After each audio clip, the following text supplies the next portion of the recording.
Coucou tout le monde, on se retrouve dans une vidéo ASMR. Non, je déconne.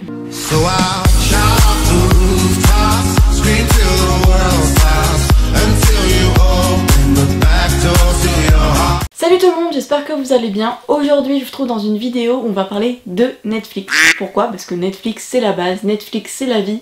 Netflix c'est tout simplement une plateforme où sont placées les meilleures séries de tous les temps. Je suis bien placée pour le dire parce que je suis une accro à Netflix, vraiment, c'est mon bébé. Des séries de toutes sortes je regarde, c'est pourquoi j'ai décidé de faire un top 10 des meilleures séries Netflix que je considère à l'heure actuelle. Numéro 10. Insatiable. Donc là c'est l'histoire d'une jeune fille qui se fait harceler au lycée à cause de ses problèmes de poids et qui un jour perd 30 kilos et depuis c'est devenu une vraie bombe et elle a décidé en fait de se venger de toutes ces personnes qui lui ont fait du mal. Donc c'est une série des fois un peu trash, un peu violente mais que je trouve assez bien faite, même si l'humour des fois est un peu trop décalé pour moi, un peu trop bête on va dire. Le sujet traité est sympa, j'aime beaucoup cette série. Numéro 9, New Girl. Donc là c'est l'histoire d'une jeune fille qui est malheureuse en amour et qui un jour se met en colocation avec 3 garçons, ce qui va lui permettre un peu de se reconstruire parce que c'est une fille qui est assez naïve, un peu tête en l'air, et ces 3 garçons vont vraiment essayer de la rebooster un maximum. Donc cette série je la trouve assez touffante et en même temps très délirante, faut pas regarder ça en ayant un air trop sérieux. Donc voilà, je vous la conseille. Numéro 8, The End of the Fucking World. Donc là c'est une série assez spéciale, je dois l'avouer. C'est assez violent, il y a des meurtres, c'est vulgaire. C'est l'histoire d'un adolescent un peu psychopathe qui un jour décide de partir en road trip avec une jeune fille assez dérangée en fait, sans se soucier de ce qui va se passer pour eux en fait. Ils y vont, ils tracent, et il y a énormément de choses qui arrivent sur leur chemin, des meurtres, ils tuent, ils sont... Enfin bref, c'est une série assez space, assez trash, mais en même temps ça fait réfléchir parce qu'il repousse en fait les limites de l'humain en fait. C'est vrai que nous on a des limites, moi ça me viendrait jamais à l'esprit de tuer quelqu'un, mais certaines personnes, bah... ça arrive, et dans cette série c'est vraiment assez spécial, mais ça m'a fait beaucoup réfléchir et j'ai plutôt bien aimé. Numéro 7, Black Mirror.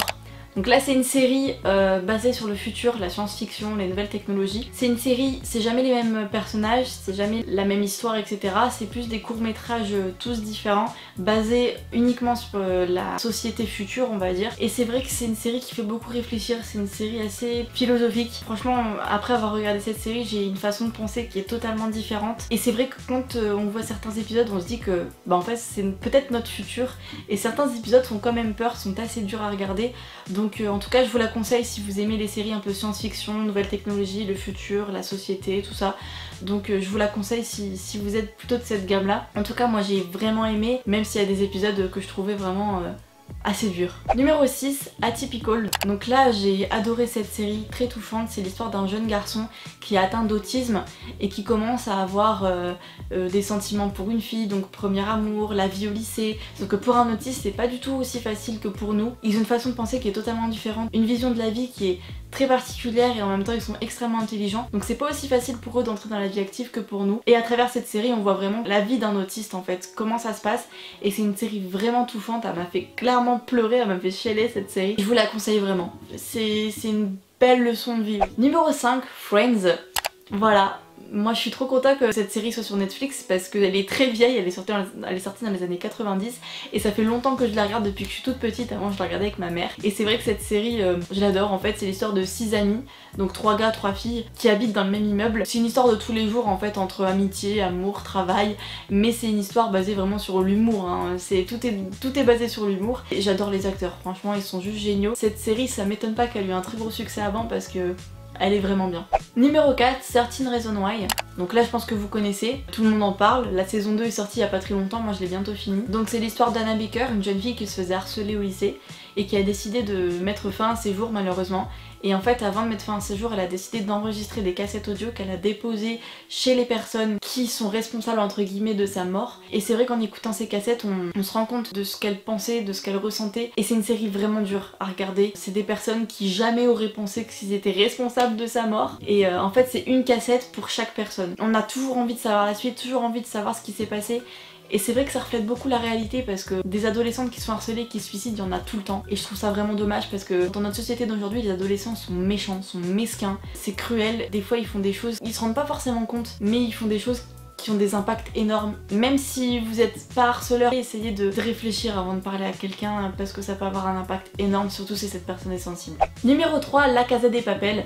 Donc pareil, gros succès Netflix. Donc là c'est l'histoire d'un professeur, donc c'est un homme qu'on appelle le professeur, on connaît pas son nom, qui décide d'engager 8 braqueurs pour aller braquer la fabrique de la monnaie du timbre à Madrid. Et en fait il a décidé de faire ça pour continuer la mission qu'avait débuté son père avant de mourir. Il a décidé de reprendre en main cette mission avec 8 braqueurs. Et c'est vrai que c'est assez paradoxal cette série parce qu'on a envie d'être du côté des méchants alors qu'au fond c'est illégal ce qu'ils font et voilà c'est méchant, mais on a toujours envie d'être de leur côté parce qu'ils ont une histoire touchante. C'est des personnages voilà, vraiment touchants, qui ont pas une vie facile et du coup on a envie qu'ils s'en sortent. Mais d'un côté il y a la police qui eux aussi ont une histoire assez touchante avec une vie pas facile et d'un côté eux aussi on a envie qu'ils s'en sortent. Du coup c'est compliqué de choisir un camp, on n'arrive jamais à choisir dans la série pour qui on est. C'est ça qui est très fort dans cette série, donc si vous l'avez pas encore vue, je vous conseille vraiment de la regarder parce qu'il y a la saison 3 qui sort bientôt et j'ai trop hâte. Numéro 2, Gossip Girl. Voilà, vous allez me dire que je suis peut-être un peu en retard. En effet, elle est sortie en 2007 donc ça fait long. Mais j'ai commencé il y a 3 ans, en fait au début j'ai pas tout de suite accroché, il a fallu que je me remette dedans pour vraiment aimer cette série.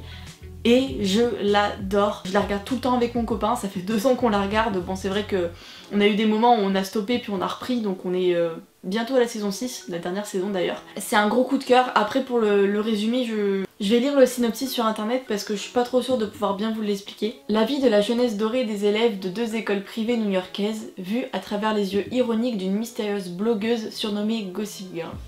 Entre amour et amitié, chacun tente de tirer son épingle du jeu, mais rien n'est jamais simple derrière des apparences parfaites. Donc voilà, ça parle des jeunes qui ont beaucoup d'argent, donc qui sont riches à New York. Ça démontre le fait que tout le monde pense que quand on est riche, la vie est trop cool, on n'a pas de problème, etc. Et cette série démontre que si, en fait, il y a des fois où c'est vraiment la merde. Cette série, je la trouve vraiment touchante, les acteurs sont juste topissimes. Voilà, moi mon personnage préféré c'est Dan Humphrey.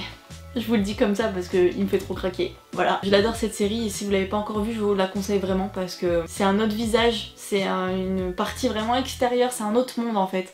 Mais en même temps, on voit que ce monde est pas forcément très parfait. Numéro 1, le dernier, le top 2 chez Top, c'est Riverdale. Voilà, c'est mon plus gros coup de cœur Netflix. Donc là c'est un peu comme Gossip Girl en fait, sauf que c'est des histoires beaucoup plus sombres, avec des meurtres, des secrets, etc.